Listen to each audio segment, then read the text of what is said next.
का जवाब जरा मैं सत्यवीर जी से लेना चाहूंगी। उससे पहले शांति प्रसाद भट्ट जी अपनी बात को पूरा करिए, उसके बाद सत्यवीर जी मैं आपसे जवाब लूंगी। देखो यशी जी, कौन नागरिक नहीं चाहेगा कि उसके राज्य की जनसंख्या में नियंत्रण होना चाहिए। यदि भारतीय जनता पार्टी ईमानदारी से इस काम को करती है तो स्वागत को कदम योग्य है। मगर दुख इस बात का है कि चुनाव को नजदीक देखते हुए ध्रुवीकरण है तो हम इसका विरोध कर रहे हैं। हम यही तो पूछ रहे हैं कि यदि आप चाहते हो तो फिर ये जब झुग्गी झोपड़ी के लिए हाई कोर्ट से आदेश हुआ कि इनको खाली कराइए सरकारी संपत्ति में जो बैठे हैं, तब आप अध्यादेश लेकर आ जाते हो कि हम झुग्गी झोपड़ी उगड़ने देंगे। हम इसका इसीलिए तो हमारा मतभेद है। दूसरी बात, हम उत्तराखंड के लोग जो यहाँ के मूल निवासी हैं, हम दो हमारे दो की नीति में जी रहे हैं। हमारे यहाँ परिवारों में एक बच्चा या दो बच्चे, इसके बाद बच्चे नहीं होते। हमने 64 लाख जनसंख्या अगर अपने राज्य की रखी तो आज उसका दुर्भाग्य हमारे लिए बन गया। 1,35,00,000 हमारी छाती पे लाके बैठा दिए। अब अगर हम बोलते हैं कि हमारी छाती पे हमारे संसाधनों में बाहर के लोग बैठा दिए, तब ये कहते हैं कि ये पहाड़ी विरोध कर रहे हैं। हमारा ये कहना है कि जिस राज्य ने अपनी जनसंख्या नियंत्रण में करी वो राज्य आज सजा भुगत रहे हैं।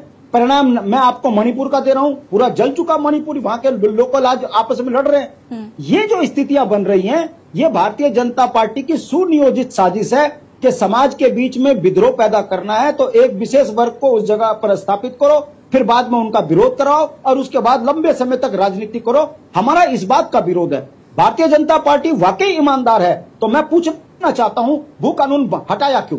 मैं पूछना चाहता हूं, पर्वतीय राजधानी तय क्यों नहीं करी? मैं पूछना चाहता हूं कि राजधानी के अंदर तुमने बाहर के लोगों को नौकरियां दी क्यों? मैं पूछना चाहता हूं कि आखिर गामा के पास चाउमीन के बाद इतना पैसा आया कहां से? मैं पूछना चाहता हूं प्रेमचंद अग्रवाल पहाड़ियों को मार क्यों रहा है? मैं पूछना चाहता हूं कि इनके ऊपर अभी तक FIR दर्ज क्यों नहीं हो रही है? सवाल एक है, झूठ लंबे समय तक नहीं चलता। भाजपा आकंठ भ्रष्ट बेईमान और दलालों वालों की पार्टी है, गुंडों मवालियों की पार्टी है, अनपढ़ जाहिलों की पार्टी है। यही कारण है कि यहाँ के विधायक गुंडे हो चुके हैं और नीति के नाम पर केवल जुमले इनकी नीति है। इसी कारण आज उत्तराखंड के अंदर मूल निवासी असंतोष के कारण जो है परेशान है। नौकरियां सरेआम बिक रही हैं और हम सवाल खड़ा करते हैं तो ये जुमलेबाज जो है तिल मिलाने लगते हैं।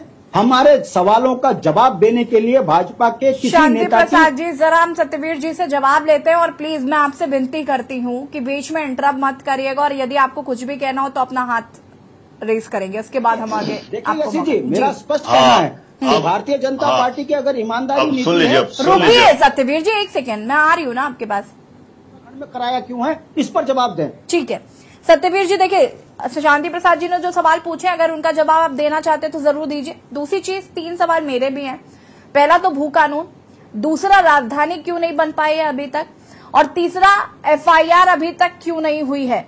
अगर इस तरीके से मारपीट हो रही है, इस पर अभी तक जांच होने के बाद इस पर कोई एक्शन क्यों नहीं लिया गया है। और मैं आपसे रिक्वेस्ट करूंगी कि पहले इन 3 सवालों का जवाब दीजिएगा, UKD के प्रवक्ता का जवाब दीजिएगा, उसके बाद कहीं और बात करेगा। मुझे ये बिल्कुल नहीं जानना है कि कांग्रेस की सरकार में क्या हुआ था, आम आदमी पार्टी की सरकार में क्या हो रहा है, बिल्कुल नहीं जानना है। कंटिन्यू करिए। ये आप तय तो नहीं करेंगे जो दो अन्य सत्यवीर जी, मैं ये तय करूंगी। ये डिबेट मेरी है, ये शो मेरा है। ये डिबेट मेरी है, ये शो मेरा है। मैं तय करूंगी, मैं आपसे सवाल पूछूंगी। मेरे सवाल का जवाब दीजिए, आप प्रवक्ताओं के सवाल का जवाब दीजिए, अन्यथा मत दीजिए। मैं जवाब दूंगा सबका, आप सुन लीजिए। आप तो तय करने सुनाइए। बीच में जो आपने उनसे किसी से पूछा कि ये सवाल क्यों कर रहे हो, आप क्यों जवाब दे रहे हो? सत्यवीर जी, मुझे जरा ये बताएंगे क्या कि UKD सत्ता में है क्या? UKD सत्ता में है क्या जो मैं उनसे सवाल पूछूंगी? कांग्रेस सत्ता में है जो मैं उनसे सवाल पूछूंगी? मैं आपसे सवाल पूछूंगी और आपको जवाब देना पड़ेगा। दीजिए जवाब।